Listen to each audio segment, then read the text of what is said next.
kejadian seperti ini terulang, teman. Ada hewan laut yang secara tak sengaja terjebak oleh sampah jaring di lautan. Ayo paman, segera kita selamatkan sebelum terlambat. Duh, lautan miris banget lihatnya. Sudah ada banyak sekali sampah yang melilit di tubuh penyu ini. Kemungkinan dia tersasar sampai ke keramba karena tak mampu berenang dengan baik dalam kondisi seperti itu. Apalagi terdapat juga sampah plastik yang menjerat lehernya. Malangnya nasibmu, Sob.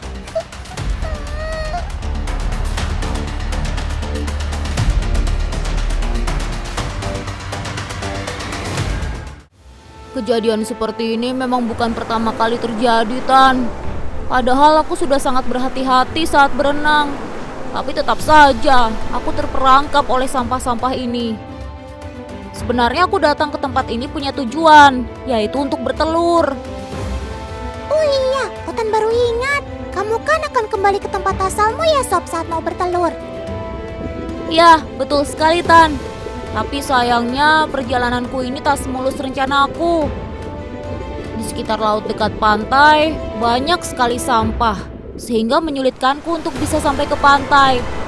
Alih-alih selamat, malah terjerat seperti ini. Tapi untung saja paman mau menyelamatkanku, sehingga aku bisa kembali bebas.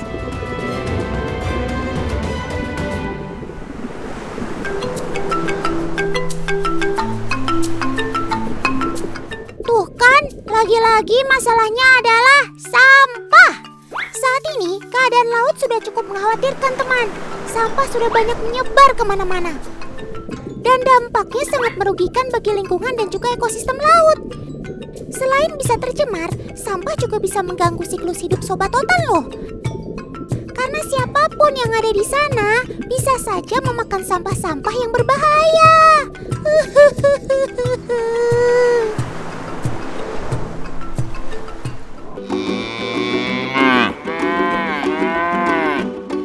Oh iya, sampah yang ada di daratan ternyata juga menimbulkan masalah bagi Sobat Otan, teman. Lihat nih, kawanan sapi ini sampai harus makan sampah. Padahal warga sekitar sudah mencoba mengusir kawanan sapi ini. Tenang saja, Tan. Aku sudah terbiasa kok mencari makan di tempat ini, bahkan sedari lahir. Terus kalau ada sampah plastik yang termakan bagaimana? Itu kan dapat membahayakan kesehatan kalian. Iya sih, Tan. Tapi aku kan bisa memilah-milih makanan melalui penciumanku. Jadi kalau ada sampah plastik, aku akan menghindarinya. Tapi nih ya, menurut data yang Otan dapat, sapi yang terbiasa makan sampah memiliki kadar timbal lebih tinggi dibandingkan sapi yang normal. Itu artinya, secara tidak sadar, partikel-partikel sampah lain juga bisa saja ikut termakan. Dan yang membuat Otan heran, kok bisa-bisanya sih kamu gak memilih rumput yang ada di sekitar sampah ini? Saat makan, aku mengandalkan indera penciumanku, Tan. Jadi meski ada rumput hijau, aku melihatnya sebagai hal yang biasa. Maklum saja, aku kan tidak bisa melihat warna merah dan hijau.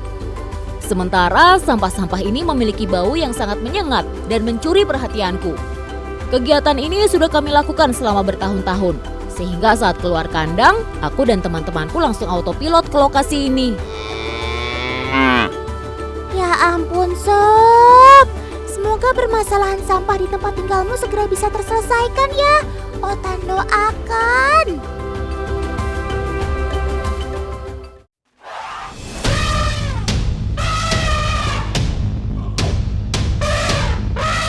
Shh, ada fakta lagi yang lebih mencengangkan. Siapa sangka kalau Sobat Otan si berbadan besar, gajah, ternyata juga ikut-ikutan makan sampah. Tidak!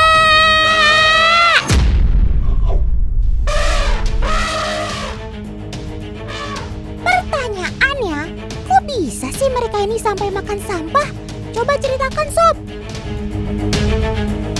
Sebenarnya aku ini hidup di cagar alam, Tan. Tapi lagi-lagi habitatku semakin berkurang akibat ulah tangan manusia. Dan kondisi ini memaksa aku dan kawananku untuk keluar mencari sumber makanan baru. Sementara lokasi yang paling dekat dengan cagar alam ini adalah pemukiman warga yang di sekitarnya ada tempat pembuangan akhir. Aroma dari tempat ini sangat menyengat, Tan. Sehingga awalnya aku sangat tertarik untuk mendekatinya. Maklum saja, penciumanku ini kan sangat sensitif. Aku mampu mendeteksi bau yang jaraknya hingga beberapa kilometer. Tapi kamu tahu kan Sob, kalau makan sampah itu bisa membuat kesehatan kalian terganggu? Iya, aku tahu, Tan. Tapi mau bagaimana lagi? Kami sudah sejak lama mencari makan di tempat ini. Sehingga sudah sangat ketergantungan dan malas untuk mencari makan di tempat lain. Ayo Sob, tinggalkan tempat ini. Karena selain bahaya dari bakteri, potongan plastik juga bisa masuk secara tak sadar ke dalam tubuh kamu. Dan penelitian yang paling terbaru menyebutkan kalau gajah-gajah yang makan sampah ini bisa memperpendek usia mereka loh. Duh, Otan jadi makin sedih deh.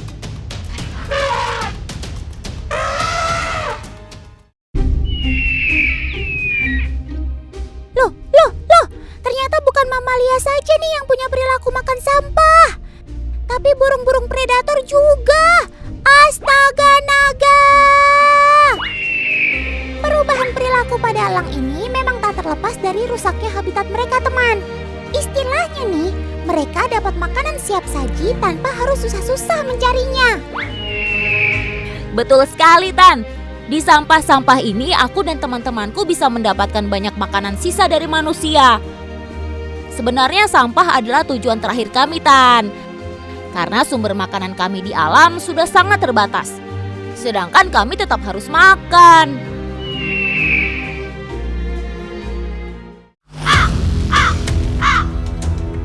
Benar-benar ya. Sampai-sampai si gagak juga ikutan tuh cari makan di tempat sampah.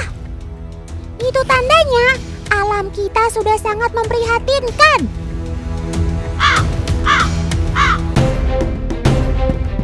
Salah satu dampak dari buang sampah sembarangan ya ini. Di sana sampah, di sini sampah, dan bau sungai pun sangat tak sedap. Kasian kan nasib sobat-sobat Otan yang menghuni sungai ini. Pasti mereka semua tersiksa. Tapi walau begitu, ada sobat Otan yang masih bisa bertahan dengan kondisi lingkungan yang sudah sangat buruk. Yap, dia adalah si ikan sapu-sapu.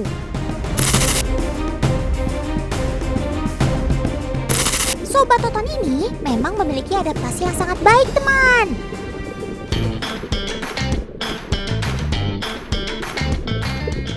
Ya itulah aku, Tan. Selain adaptif, aku juga bisa berkembang biak dengan baik dalam kondisi air yang kotor. Karena aku punya toleransi yang tinggi terhadap air yang tercemar. Oh iya, satu lagi, Tan. Saking kuatnya, aku juga termasuk hewan yang jarang sakit. Keren kan aku, Tan? Teman, kalau tadi si sapu-sapu bisa hidup di air yang tercemar, ternyata ada juga loh sobat Otan yang menjadi bioindikator terhadap lingkungan yang bersih. Salah satunya adalah si aksolotl ini nih.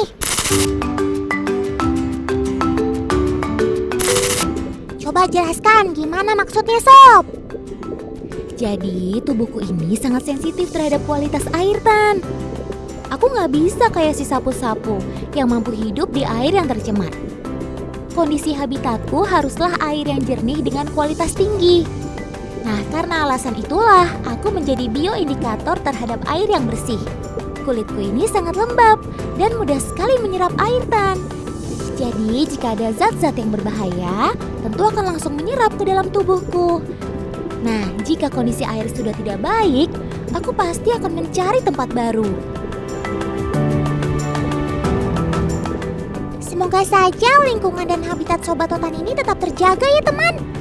Agar tidak ada lagi Sobat Otan yang menjadi korban dari banyaknya sampah yang tak terkelola dengan baik.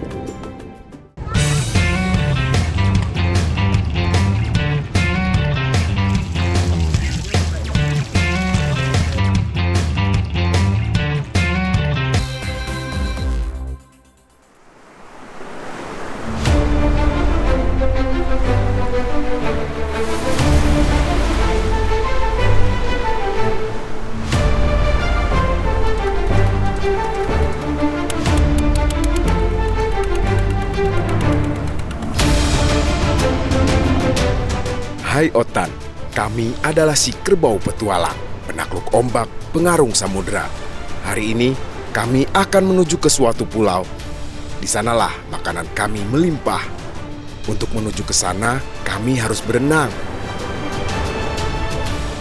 Ini adalah momen langka, Tan, karena hanya terjadi setahun sekali. Biasanya saat musim hujan di bulan November hingga Januari, dataran rendah terendam. Sehingga kami harus mencari dataran yang lebih tinggi untuk mencari makanan kami. Oh iya, Tan, kami akan menyeberang sejauh 2 kilometer. Tapi jangan khawatir, Tan. Kami tak akan tenggelam kok. Kami memiliki otot kuat, terutama di bagian kaki, sehingga dapat mengayuh kuat di dalam air. Lapisan lemak di tubuh kami membantu untuk mengapung. Kerbau Asia seperti kami biasanya hidup di rawa-rawa dan pesisir, sehingga kami lebih adaptif di lingkungan air. Jadi, jangan heran jika berenang adalah kemampuan kami. Ayo, semangat terus, Sob. Kalian pasti bisa. 1, 2, 1, 2. Yeehaw! Gayuh terus agar kalian tetap di permukaan.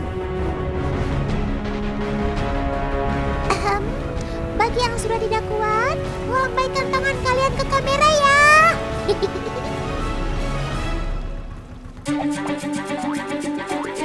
Tapi Otan yakin kalian semua pasti bisa melalui semua rintangan ini.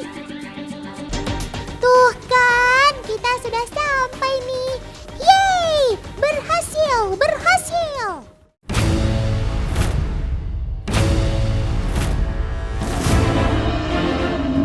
Di sini kami bebas mencari makan sesuka hati, Tan.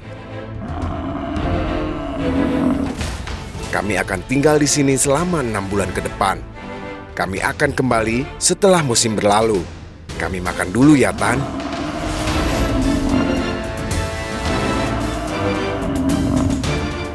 Di sini terdapat 300 hektar padang rumput, teman.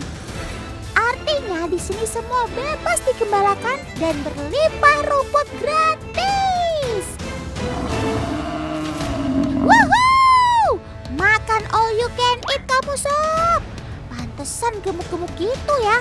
Pasti setiap hari mereka hanya sibuk makan dari pagi sampai malam.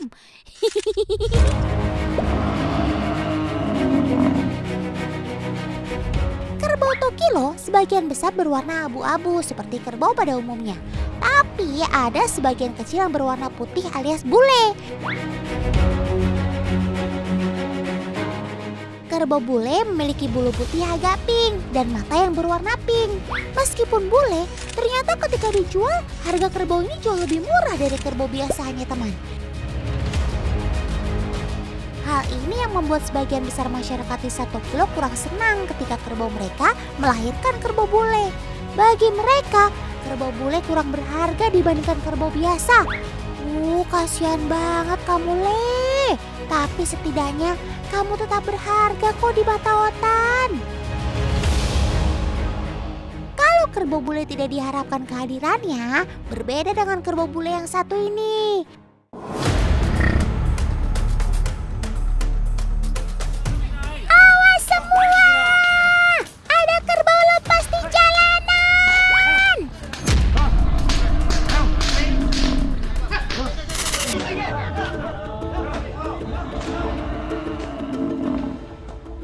Kami adalah kerbau Keraton Kesunanan Surakarta. Kamilah Maheso. Nah, masyarakat di Surakarta lebih mengenal kami dengan nama Kebo Bule. Di waktu-waktu tertentu, kami akan diajak berkeliling kota seperti ini, Tan. Semua manusia pasti heboh, ramai berkumpul, berebut tempat untuk melihat kami.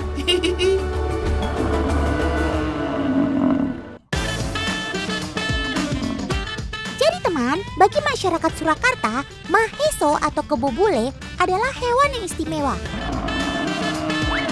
Terutama dari sisi sejarah dan budaya. Otan tebak-tebak, 7 ekor Kebo Bule ini sekarang lagi diajak berkeliling komplek Keraton Kasunanan Surakarta buat gladi resik. Hei, Bo, Kebo! Coba kamu kasih tahu teman di rumah deh, ini gladi reseknya buat acara apa sih? Oke, Tan. Jadi, gladi resik ini adalah persiapan. Kehadiran kami si kebo bule menjadi salah satu yang paling dinanti-nantikan. Apalagi tahun ini ada kebo bule junior yang perdana ikut kirap pusaka malam 1 Suro. Kebo bule kecil ini namanya Suro.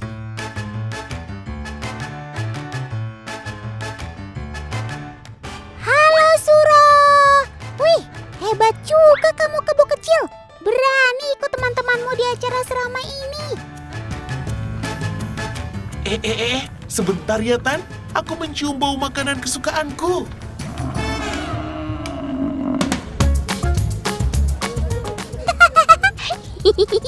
Oh alah, pantes aja.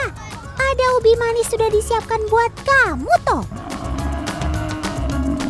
Ya, anggap saja ini hadiah ya Sob. Karena sudah mau jalan anteng buat gladi resik ini. Ayo, makan yang pintar ya Sob. Tapi jangan berebutan mamnya ya.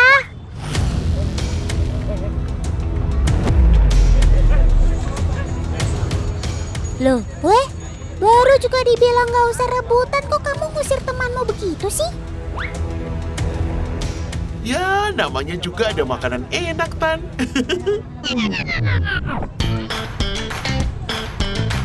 Tapi nggak usah khawatir ya, aku tadi cuma bercanda kok. Sama seperti kerbau lainnya, kami para kebo bule adalah hewan yang cenderung hidup berkelompok. Jadi nggak mungkin lah aku berniat menyakiti anggota kawananku.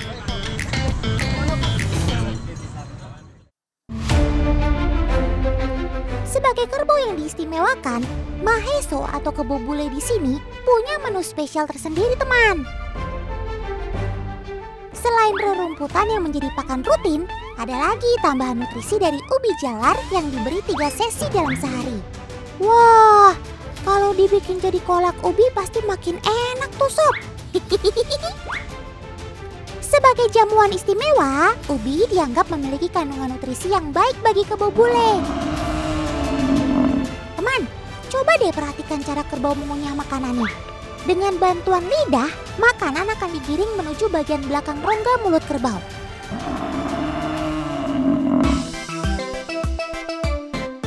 "6 jam sebelum kirap pusaka, aku mulai dimandikan, Tan. Biasanya air dengan bunga setaman jadi siraman yang wajib ada buatku mandi. Oh iya, kulit dan tubuhku yang kotor juga nggak lupa disabunin loh. Biar wangi katanya. Hehehe. Merem dulu matanya, nanti kelilipan atau perih kena sabun loh. Iya, Tan, iya. Aku jangan diajak ngobrol dulu ya, Tan. Sama seperti mata manusia, mataku juga sensitif kalau terkena air atau sabun. Perih tahu, Tan? Ya begitulah salah satu bukti sobat otansi kebo bule diistimewakan di sini. Pasti segar banget ya, tengah hari bolong begini bisa pada mandi keramasan. Ya, begitulah, Tan. Kami diistimewakan. Karena sejak zaman raja-raja dahulu kala, kami punya keunikan warna kulit dibandingkan kerbau-kerbau biasanya. Sebenarnya Otan punya penjelasannya buat kamu Sob. Jadi kebulean kamu itu adalah kondisi albinisme alias albino. Nah, albinisme itu adalah kondisi kelainan sejak lahir pada pigmen warna tubuh. Pada hewan, kelainan ini bisa berupa hilangnya seluruh pigmen atau pewarna pada kulit, rambut, mata, atau sisiknya. Oh alah, pantes saja aku memiliki warna kulit dan bulu yang lebih terang, cenderung putih atau krem ya. Hanya sedikit saja hewan yang terlahir dengan kondisi albino, teman.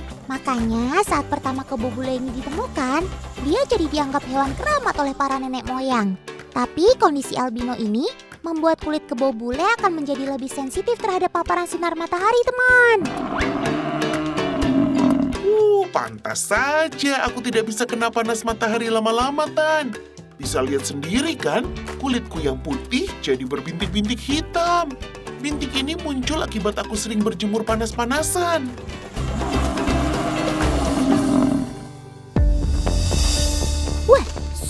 Sob? Kenapa kalian tanduk-tandukan gitu sih?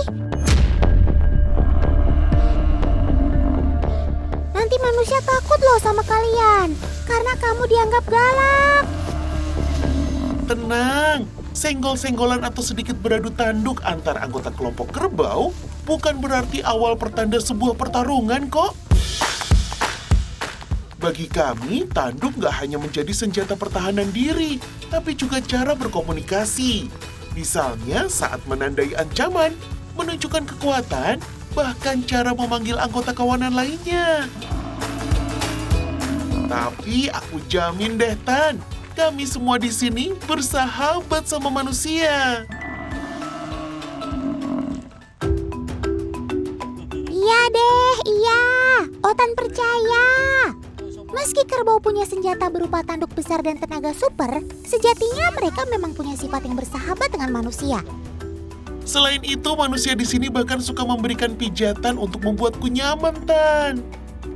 Biasanya sih kalau kebonya senang alias happy, ekor si kebo bule bakal menegang seperti ini, teman. Waduh. Kamu habis apa, Sob? Nyengir-nyengir begitu? Ih, jorok deh. Masa nyium-nyium pipis temanmu sih? Hahaha, jangan salah sangka, Tan. Kami para kerbau memang punya kebiasaan unik, yakni mandi atau menghirup air seni teman seperti ini. Cara ini membuat kami bisa mengenal lebih dekat anggota kelompok kami. Apakah dia sedang sehat atau lagi sakit? Atau dia anggota baru? Kami jadi bisa mengetahuinya hanya dengan mencium aromanya. Dari ensiklopedia yang Otan baca, ternyata air seni mengandung feromon dan banyak zat kimia lainnya. Semua ini bisa memberikan informasi antar sesama hewan. Misalnya tentang status kesehatan, reproduksi, dan juga siapa yang dianggap kuat untuk dipilih sebagai pemimpin. Unik juga nih Sob cara tuker-tukeran informasimu.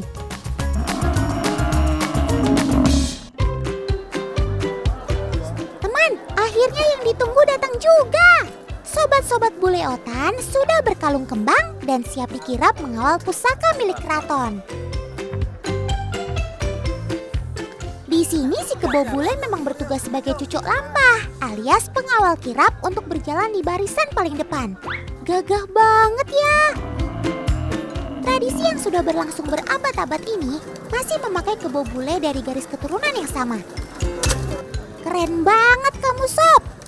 Terima kasih ya sudah ikut membantu melestarikan budaya bangsa.